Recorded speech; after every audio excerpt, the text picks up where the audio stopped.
Behold, it is I, Gato Phantasma, amongst you again, betwixt you. What are you even doing with your life watching this video? The gods and the aliens are watching you and laughing at you. Alright, let's get into it. So these are the utility lands I'm playing in Commander. You want to play these utility lands as land slots that might have a slight drawback of not giving you much mana fixing, or they give you colorless mana. But if you're playing 37 lands or more or less, and you're playing just one or two colors, you can slot these bad boys in to make sure that you have extra card draw, graveyard removal, maybe land destruction, creature hate, or some other type of spell effect in your land slots as an extra little bonus. And up here I just have utility mana rocks. So Thought Vessel is just like Reliquary Tower. You could play that as an option. This thing does something unique. It can turn a permanent into an artifact, which is open to artifact removal, which could be relevant to you. Abstergo Entertainment, like Bookabog and Scavenger Grounds. It's a Graveyard Hate land card, and it's a legendary land, so it has that synergy if that's what you need. Very playable utility land. Agna Kela, this card seems free to play. The spell effect seems kind of weak. Draw a card, then discard a card, but all you have to have is a basic land, so if you're just playing mono blue, you can go ahead and rummage if that's what you want to do. Not very powerful. Ancient Tomb, $180 card. I play it in 3 of my decks out of 36. Is a game changer. Fabulous card. Nice card to buy yourself for Christmas. Yeah, it's there for ramp, and ramping is one of the things that can be done inside your utility lands, and it's the best one. Bookabog, basic graveyard exiling card for mono black, very playable. Bonder's Enclave, if you're playing 1 or 2 colors, and you know that you have creatures with power 4 or greater, like your commander already, this is card draw in your land slots. Great card. Bezeju allows you to ram through instants and sorceries. They won't be able to be countered.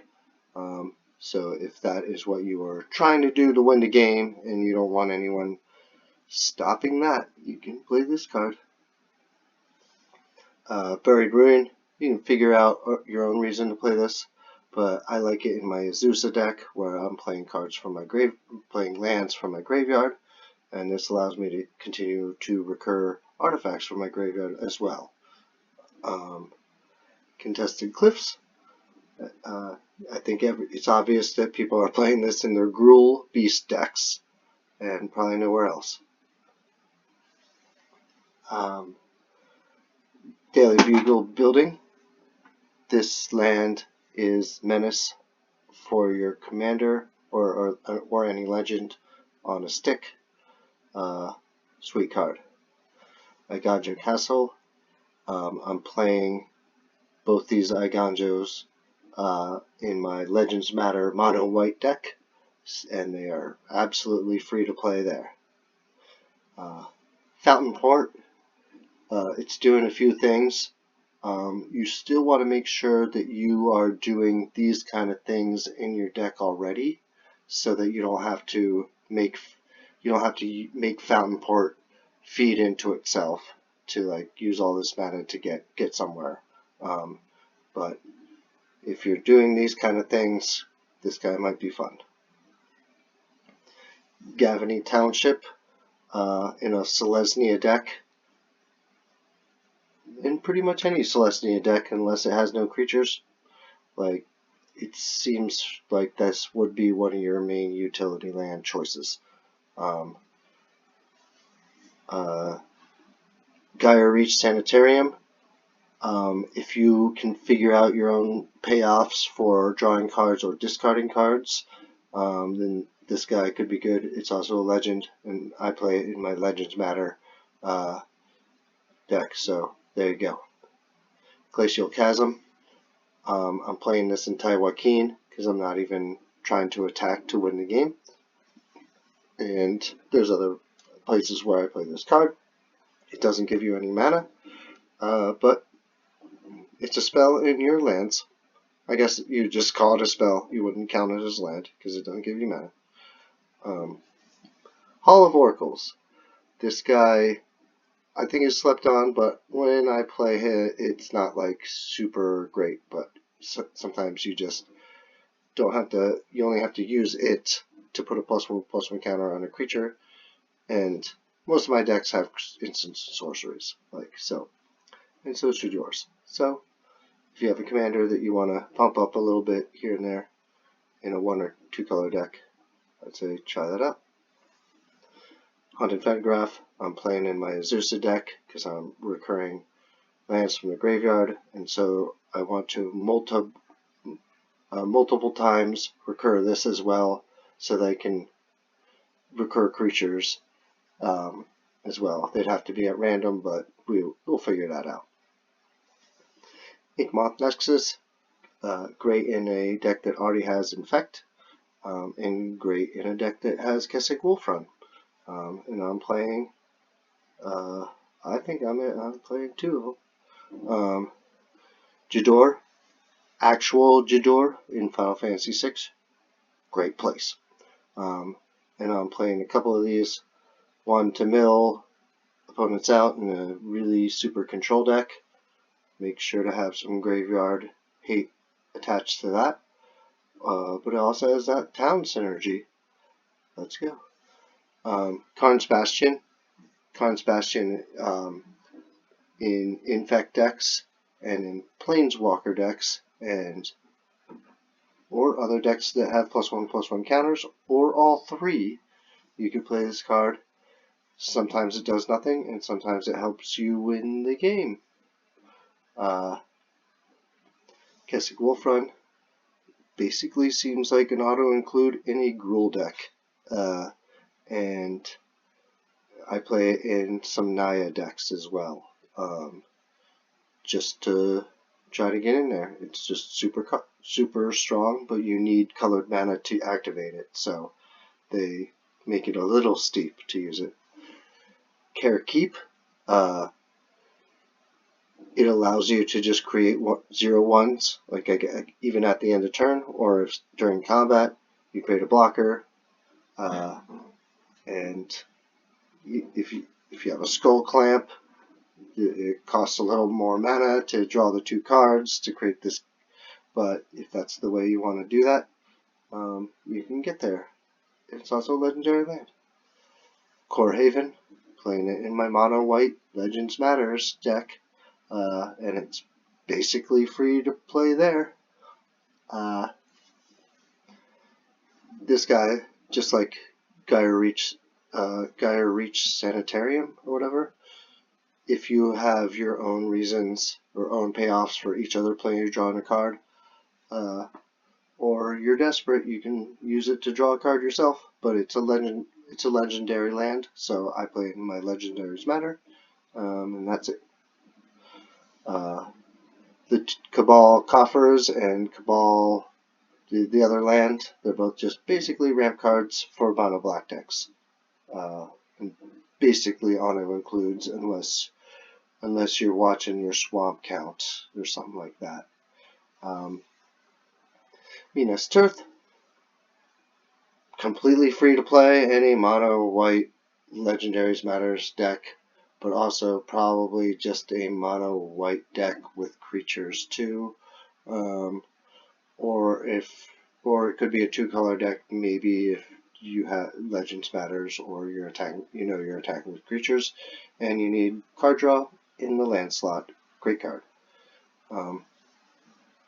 Mouth of Ramnam, basically a mono-colored deck that you ensure that you are slotting in all snow lands. And it's creature destruction on a land. Creature has to have a 4 toughness, but that's all. Murugando Raceway. This card is certainly not as good as Ancient Tomb in ramping, but if you have a mono-colored commander that costs 1 or 2, and the point is to attack with that commander all the time, then this will eventually ramp you. And if you're also starting your engines in any other way, this could come out already at max speed, maybe. Total possibility. Myriad Landscape. I've overplayed this card, and I've started cutting it from decks, but it still is a great ramp strategy for monocolored decks, non-green, obviously. Make sure to watch your, if you're overplaying it. Mystic Sanctuary seems to be free to play in a mono blue deck. You can get an instant or sorcery back, no problem. And it even is an island, so there's that. Reliquary Tower. I have overplayed this card, and everyone warns not to overplay it.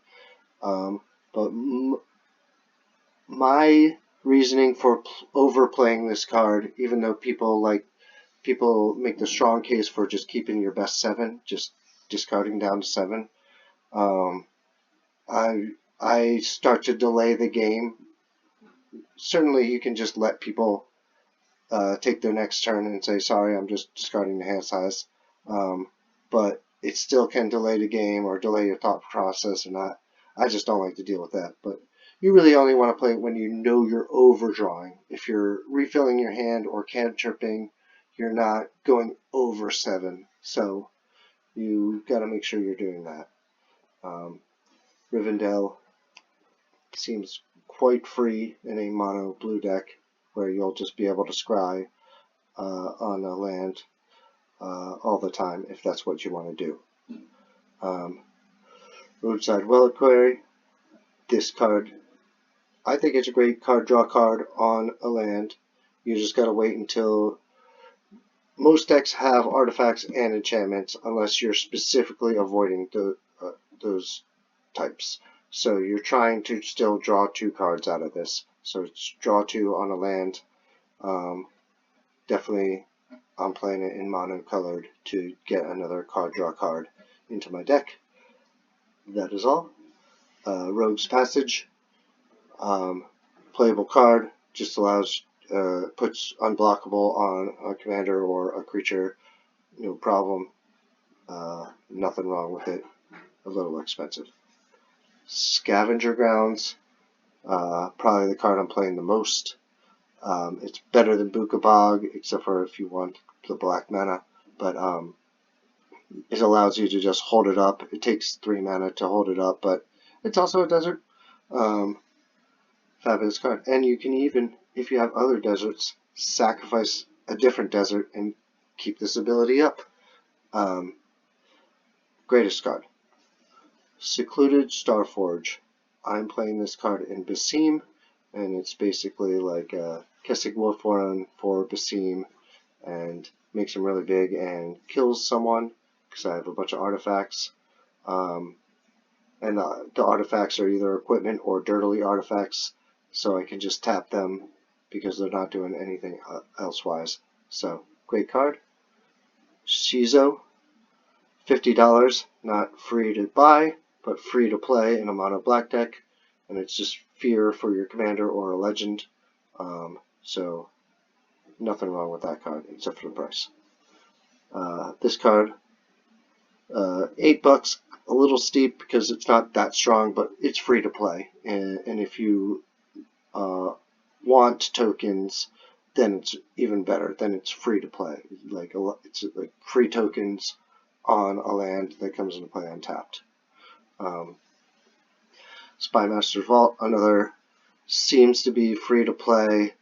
You just have to have a swamp, so you're playing mono black, and you have this spell. Yeah, a creature you control connives X, where X is the number of creatures that died this turn. So I only think I used that once, but I still have it in decks because it just seems like a free option. Strip Mine.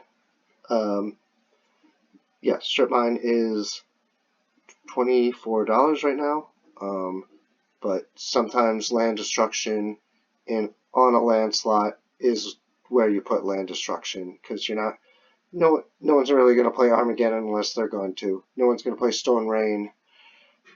So either you play cards that say destroy all non-basic lands, but Strip Mine will allow you to just destroy any land at all. But mostly you want to destroy any of these nasty utility lands here. And that's why I play Strip Mine. Swarm Yard, only $5. If you're commander or you have any of these tribals going on, this card is fabulous, and I've used it, and I also just held it up and not used it because they saw it and they're just like, oh, okay, you have that. Like, it's definitely playable, and it has played. Tectonic Edge, this is the cheap version of Strip Mine that I use, and it's totally fair and reasonable for casual commander, because in casual commander you're not going to turn one Strip Mine someone, because that's just not helpful to you, because there's 4 players. Like, 2 of you lose a land and you're one of them, so that's not good. So this is a way to snipe people's naughty utility lands, or possibly mana fixing lands, and it's the cheapest one, and I think it's the best. Urza's Saga, like Mana Vault, or what's it called, Ancient Tomb. Like Ancient Tomb, this card just eventually can just become a Soul Ring, but you want to use it in a deck where you have Soul Ring, Skull Clamp, Sensitive Defining Top, Shadow Spear, or any other. You want at least 3 like very powerful 1 mana or 0 mana artifacts, or just as a backup, just not even super powerful one, but one that you're playing, like a Springleaf Drum or something like that. And you can always recur Urza's Saga in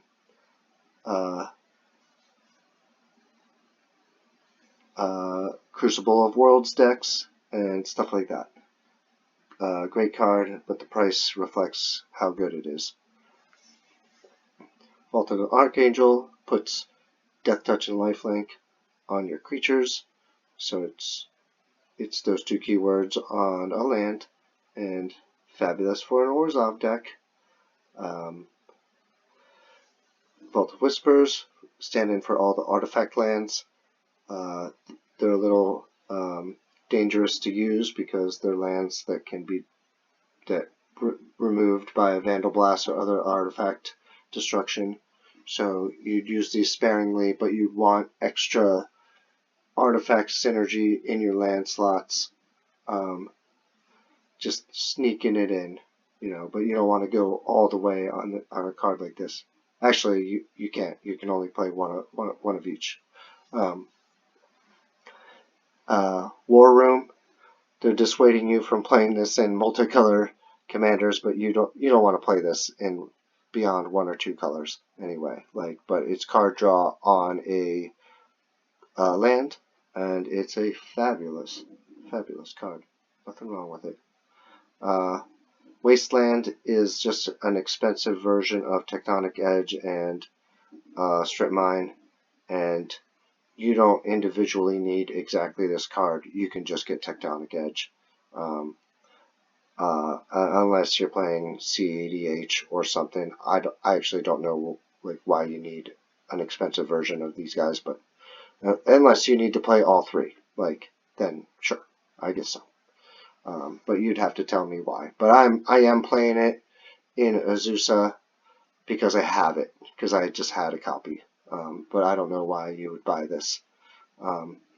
Witch's Clinic, not a slept on card anymore because it's 18 bucks, but it's lifelink on a colorless land for your commander, so it's just basically life gain on 3 mana, gain your commander's power in life. Fabulous card. Witch's Cottage seems to be a free to play, and it's even a swamp in mono black decks, and in mono black decks you probably have creatures in your graveyard, so that's already happening. Seems like a free card. This Raceway, it's in my sideboard. I'd like to use it. It seems like free-ish to play in a monocolored deck, but you probably want to be doing more start your engine stuff. I haven't really used this card, but it seems okay. Ghost Quarter, I think I cut from every deck because Tectonic Edge I'm just using, and that's that. I'm not going to be using any of these ones that allow them to get lands, unless if you have a reason for your opponents to get lands, but I don't. Junktown, I think this card is a travesty that I'm not playing, because it's sort of, the junk tokens basically are card draw, like their value, and in a mono red deck I don't see anything wrong with this card, so I should be playing it. Quarry, Lasertip Quarry. First off, it's a desert, and we've gone over some other deserts, and there is desert synergy that exists, and it also has a sacrifice a creature outlet on a land, so some people will, there's a mono black version that people will just play it just to sacrifice their own creature, just to make a creature die for its death trigger. So this allows for that, but it also allows you to create a token of a creature in your graveyard, but you make it into a 4/4 black zombie, which may be useful to you. And my last one, I might be playing this, but it seems a little expensive, but if someone is trying to kill you with commander damage, this will stop them from doing that. But if the commander has ETBs or leave the battlefield, or if blinking a commander gives them value, you don't want to use this. But if they're straight just attacking you to try to kill you or try to do damage to you, this card seems okay, because you can hold it up late game when there's only like one person left. You have to make them change their strategy. So I think it is playable. And that's going to wrap it up. Thank you for joining me. Until next time.